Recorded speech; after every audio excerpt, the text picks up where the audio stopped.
A non-governmental organization, African Legacy International, has reiterated its commitment to champion and execute initiatives that would boost the growth and performance of small and medium-scale enterprises, SMEs, through increased lending, capacity building, advisory and value-added offerings that would fast-track overall national development.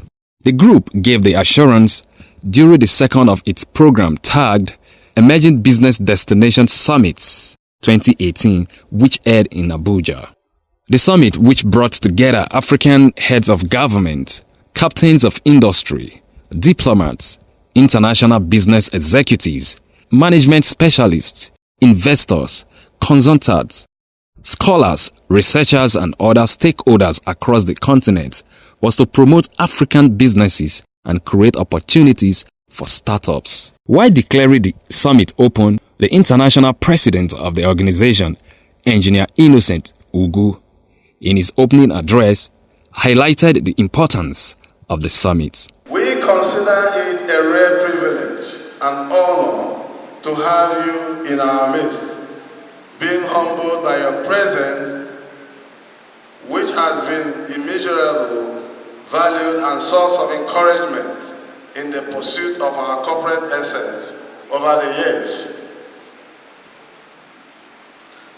The second Emerging Business Destination Summit is a consequence of our corporate functions, born out of years of intensive research work to highlight and propose solutions to the endemic issues of African development history, leadership, economy, poor governance, culture, arbitrary use of state apparatus at all levels of leadership in Africa without upholding the tenets of due process and constitutionality, which has become common features in our administrative systems of governance, thereby providing Africa with uncertain political features of monumental consequences of internal conflict, poverty, and citizen loss of trust in our common patrimony and hope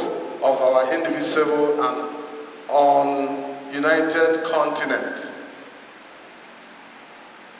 Troubled by this development and the need to change these negative narratives about our heritage, rules of engagement in the conduct of state matters, African Legacy International has been able to put in place this laudable project and corporate value chains to bridge the existing gap in quality leadership and providing strong basis for sustainable democratic status and values orientations that are citizen-driven.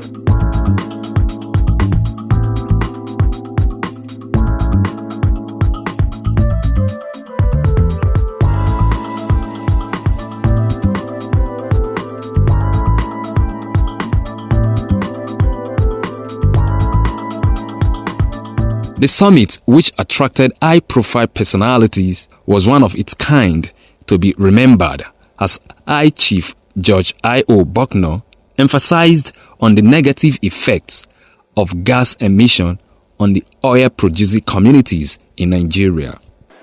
You need equipment that will deal with associated gas with crude oil. When the crude comes out, the associated gas has to be filtered. It has to be filtered and cracked. And when it is cracked, it gives you benzene, it gives you methane, it gives you LNG. When it is cracked, it goes separately. You don't need to flare it. You flare it, you send monoxide dioxide outside. You send benzene into the air. These are gases. When it's concentrated and drops on the roofing sheet, it corrodes it. It has not given benefit to man, rather destroys man, destroys the ecosystem, destroys our produce, even is harmful to our health. But the only remedy to it is to flare out all gases from every field and I will be glad to see those who will be interested. In spite of its huge economic benefits, I use the word huge economic benefits, there are a lot we can gain as individuals. You may not have the money to get into such venture, but you will have a lot of benefits providing services to those who are investing.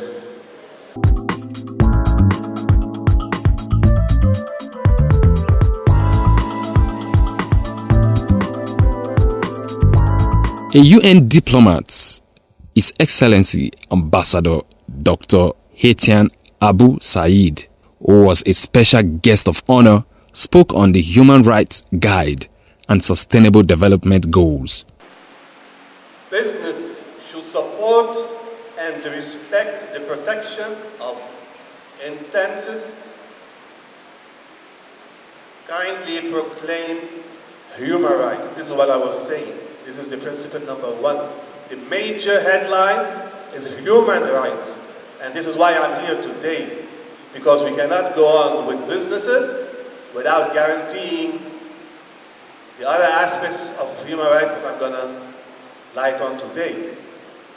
Principle number two, make sure that they are not complicit in human rights abuses. We are talking about businesses now. We are not talking about government. Let's make it clear to everybody. We should not pull everything on the government's shoulder. As well, we should not also leave the government not implementing our rights. So as I said, it's a vice versa work. Okay? It's a vice versa responsibility. Principle number three, businesses should uphold the freedom of association and effective recognition of the right to collective bargaining. Also, we are talking about businesses.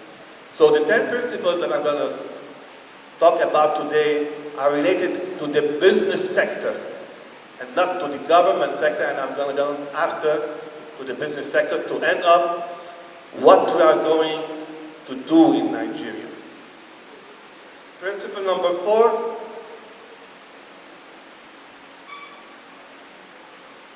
the elimination of all form of forced and compulsory labor also should be respected.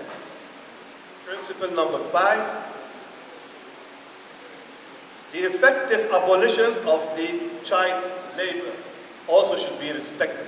Reacting to the issues surrounding human rights, Nollywood legend Ambassador Emeka Ike spoke extensively on the rights of men. I'm talking about that boy that's on the streets that doesn't know where he's going. I was in America and I just stopped by a bar to take a drink while I'm waiting for my friend. Then this gentleman walked in with his painting regalia, very livid. He was punching the table, was punching his hands, was punching everything. He was so angry. I was scared. I sat properly. And I asked the guy for whatever I was drinking, my brand. To calm him down, I told him to give him a glass of drink on me. He gave him, he was drinking up. He just started talking. I love my wife. I love my children. I love my daughter. Then he punched again, punched again, punched again. I was looking at him. I was trying to read his mindset. What has happened to this young man? Right now, another man is in his house with his wife and children because the laws in Europe has given the women 99% rights over the men. And that has crumbled the male race. Yes, we're trying to save them because we're weak. But we didn't know when we left our guard and the blackmailers took over. And you can see all over America today, every successful American has gone through blackmail from female, true or false. You're not blackmailed until you're successful. Nobody remembered that Trump was a sexual whatever until he became the president. Nobody remembered that Tiger Woods did anything until he was so strong and powerful. Is UN not beginning to think the psychology of these ladies? Are they the ladies we want to protect, or are they blackmailers? Are they the ones that have usurped the power of the rights that you have propagated to undermine the other counterpart? I can give you a million situations where the boy child had been sent out of his house, kept 100 miles away from his house, and another man that was in infidelity with his wife moves into his house with the help of the police and is having fun. I feel it is wrong. In a bid to create an enabling environment for businesses, His Excellency Ezekiel Iying spoke on the topic Achieving Democratically Accountable Government and Nigeria Renaissance in the Global Context. In the affairs of life,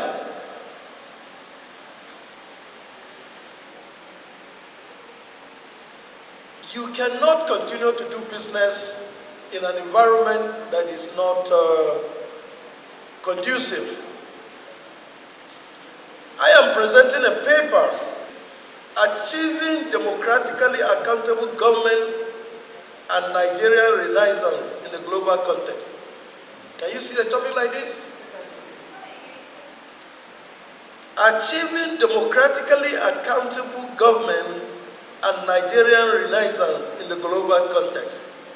Your Excellencies, distinguished ladies and gentlemen, it is a great patriotic honor and rare privilege given to me by the leadership of this great Pan-African institution to give my constructive intellectual contributions towards African developmental cause.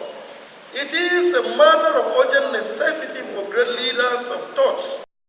A UK-based ICT consultant and a business expert, Raf, advised business owners to take advantage of modern digital media marketing. So what he needs to do is to learn how to, in life, we all got family, friends, followers online, okay? So you can very easily create your own little network, okay? It's all about trying to connect to people that you know, whether it's here in Nigeria or somewhere else overseas. Okay, so what he needs to do is, in this case, I'm just giving you little anecdotes, examples, okay? So what he can do is to create a nice business Facebook page, okay? And also add lots of value with Instagram, because you can show your skills with all the furniture. There are many people doing business like this way. They don't even make anything. They bring them all from China and they sell online, saying that like their own products, So there are many ways actually you can make money. So if you're a tradesperson, you can make a lot more money, okay, selling your products just only in Nigeria, because you cannot reach to those people from where you are currently. Also speaking, an international business executive from Egypt, Mohamed Kautar, urged investors all over the world to invest on African soil. In cooperation with the number of the head of state and the government ministers from various African countries, representative of countries' development partners, to supplement investment for overall growth, investment in strategic sectors. Africa is an investment gateway for the Africa continent, and we try to summit, and this summit will be contribute to supporting and promoting investment between the world and Africa through business network. The summit, which was very interactive and inspiring, captured reactions and contributions from participants. I think character combined with capacity is what we call competence. So, and I think also that as far as capacity is concerned, young Africans, we don't lack capacity. Now, in Int'l, I didn't find you concentrate on agriculture, where it could be expedient to go in even with attitudinal change. Yes. You could just rise up and make me and this man become very interested, and the next thing is we'll walk into that place. Even that soil, you can see if that door was open, can grow something. Yes, we don't have to wait for all the calculations, all the meetings and the opportunities of traveling around the world before something happens in Africa. But we like examples of that nature. We really would like to concentrate on industry that we could just rise up and go into and impact. Of course, it don't work automatically. African Legacy is an international organization that is committed to the promotion and preservation of African legacy and cultural values through effective intellectual engagements. I am Prince Joe, reporting for Nollywood TV.